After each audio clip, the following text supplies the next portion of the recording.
لیکن اگر الیکشن، اب ہم تھوڑا سا ریئلسٹک بات کرتے ہیں، الیکشن ہوتے ہیں، P T I chairman jail میں ہیں، نااہل ہیں، تو کیسے ہو سکتا ہے اس کا فرق نہ پڑے؟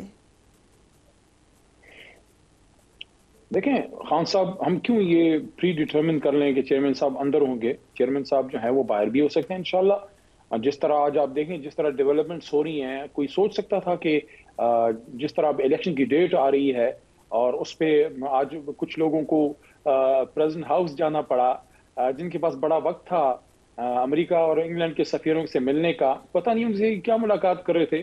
دو طرفہ معاملات پہ تو ان سے بات کرنا کاکڑ صاحب کا بنتا ہے، ہمارے فارن منسٹر کا، پتہ نہیں ہمارے ایک ذیلی آئینی ادارے کا کیا کام تھا ان سے ملنا، لیکن ان کے ساتھ ملاقات کا وقت تھا، اپنے صدر مملکت کے ساتھ ملاقات کا وقت نہیں تھا۔ اب دیکھ لیں آج صدر پھر صدر ہوتا ہے، جانا پڑا تو ایسا نہ کریں، آئین سے ادھر ادھر نہ ہو، سب آئین کے مطابق چلیں۔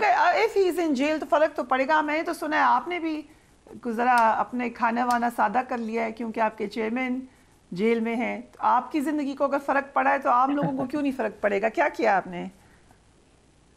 نہیں وہ تو خیر کیا سادہ کرنا ہے، لیکن یہ ہے کہ جب سے خان صاحب جیل میں ہیں تو کسی فنکشن میں کوئی مرغن غذا بازار سے لانا کسی سیر کی جگہ پہ میں مناسب نہیں لگتا، کیونکہ لیڈر جو ہے وہ باپ کی طرح ہوتا ہے۔ باپ پہ اگر تکلیف ہے تو بیٹے خوشیاں نہیں منا سکتے۔ میں یہ نظریاتی بات کر رہا ہوں، کیونکہ لیڈر ہمیشہ قابل احترام رہتا ہے۔ میری دعا ہے کہ ان کی جو مشکل ہے وہ حل ہو، اور وزیر اعظم بننا یا نہ بننا تو اس رب کریم کے اختیار میں ہے۔ اس نے فیصلہ کرنا ہے کہ مملکت خداداد اسلامی جمہوریہ پاکستان جو دنیا کی واحد نیوکلیئر اسٹیٹ ہے، اسلامی نیوکلیئر اسٹیٹ، اس کا وزیر اعظم کون ہوگا؟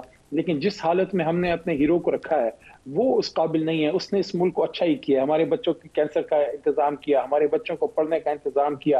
امریکہ بہادر کے سامنے کھڑا ہو گیا کہ نہیں دوں گا، میں سیٹلائٹ اسٹیٹ نہیں بننے دوں گا، جا کے امریکہ میں جا کے حرمت رسول کی جنگ لڑی، اسرائیل کے خلاف بات کی، ہندوستان کے خلاف بات کی، آزاد کشمیر کی زمین پہ جا کے اس نے کہا کہ میں آپ کا سفیر بنوں گا۔ اور اس آدمی کے ساتھ جو ہم نے کیا، میں نہیں سمجھتا، بس کریں یار، کیونکہ ہم نے ہمیشہ اپنے ہیروز کے ساتھ یہی کیا ہے۔ یہ ٹیپو سلطان کی جو روایت رہی ہے، ہمیشہ ہم نے اپنے ٹیپو سلطان کے ساتھ یہی کیا، ہر دور کے ٹیپو سلطان کے ساتھ یہی ہوا ہے۔ دیکھ لیں، یہ نہ ہو آپ بھی چینج کریں ہو، پارٹی کچھ عرصے بعد قائم رہی، پھر آپ اسٹیٹمنٹ پہ۔ ہم نے تو یہ دیکھا کہ ادھر ہی آ کے بیٹھتے باتیں کر کے جاتے ہیں، پھر ادھر ہی آ کے کہتے ہیں کہ ہم خلاف ہیں، الزام ہم پہ لگا دیتے ہیں۔ فیصل ہے، بڑی بات نہیں کرنی چاہیے، اللہ سے توفیق مانگنی چاہیے، اللہ سے عزت کی توفیق مانگنی چاہیے، اللہ سے استقامت کی توفیق مانگنی چاہیے، اور اللہ ہم سب کو ثابت قدم رکھے۔ میں تو ہمیشہ یہ بات کرتا ہوں، کوئی مسلم لیگ نون کا ورکر ہے، کوئی پیپلز پارٹی کا ورکر ہے، وہ اپنی خوشی سے اپنا نظریہ چینج کرے اور ہمارے پاس آئے تو آئے۔ میں نے اپنے علاقے میں، میرے کوئی 10 سال پارلیمنٹ میں ہو گئے، جتنے ہم نے ترقیاتی منصوبوں کے اعلان کیا، کچھ کیا، ہم نے ہمیشہ لوگوں کو یہ کہا کہ کبھی روڈ پہ، کبھی ٹرانسفارمر پہ، کبھی گیس کے کنیکشن پہ، کبھی بجلی کے کنیکشن پہ، بیٹے کی نوکری پہ، روڈ پہ، ان چیزوں پہ کبھی جھنڈا آپ نہ چینج کریں، یہ آپ کا حق ہے۔ ہم آپ کو روڈ بنا کے دیں گے، ہم آپ کا ٹرانسفارمر لگوائیں گے، ہم آپ کے لیے گیس کے کنیکشن دیں گے، سب کچھ ہم نے کیا۔ آپ نے تحریک انصاف میں آنا ہے تو ترقیاتی کام پہ نہ آئیں۔ اگر آپ کو عمران خان کا نظریہ پسند ہے تو پھر آپ ہمارے پاس غیر مشروط آئیں، اور بے شمار لوگ آئے، اور جو لوگ غیر مشروط آتے ہیں، نظریے پہ چینج کرتے ہیں، وہ پکے رہتے ہیں، اور جو دنیاوی چیزوں پہ آتے ہیں تو ایزی۔ مجھے بریک پہ جانا ہے، لیکن مجھے خیبر پختونخوا کو، کیونکہ آپ اچھے طریقے سے جانتے ہیں، کتنی ڈیمیج ہوئی ہے خیبر پختونخوا میں پی ٹی آئی؟ کتنے لوگ خٹک صاحب کے ساتھ ہیں؟ کتنے آپ ہنس رہے ہیں؟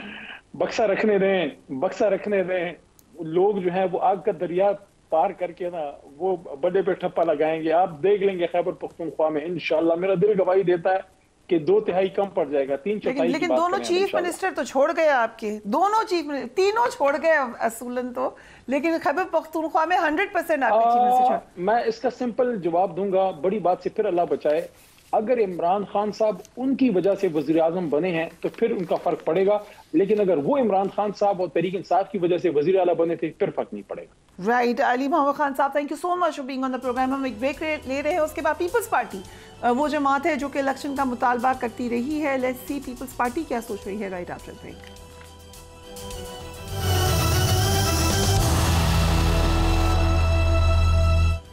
And welcome back. Peoples Party جو مسلسل الیکشن کی تاریخ کی ڈیمانڈ کرتی رہی ہے، ان کے رہنما فاروق اچنائک نے تاریخ طے ہونے کو سب کی فتح قرار دیا ہے۔ لیٹس واچ ہم۔